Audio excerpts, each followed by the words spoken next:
3 crucial steps to go from a side hustle to full-time freelancer, no matter what service you provide. Step number 1, build a financial buffer. Before I made the jump to full-time freelancing, I set aside a few months' worth of savings. This cushion gave me the peace of mind I needed while I built up my client base. If you're planning to go full-time, I highly recommend doing the same to reduce the risk. Step number 2, find stability through ongoing clients. My first steady client was a CBD company that needed an e-commerce business website.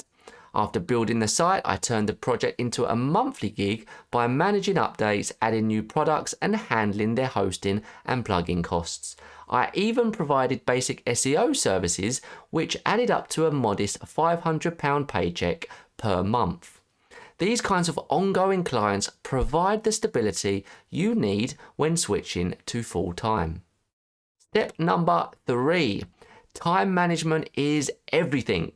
When I transitioned to full-time, my time became crucial. One tip that helped me was blocking out specific times for different tasks, client work, emails, and even breaks. So by structuring my day in this way, I was able to stay focused and productive without ever feeling overwhelmed.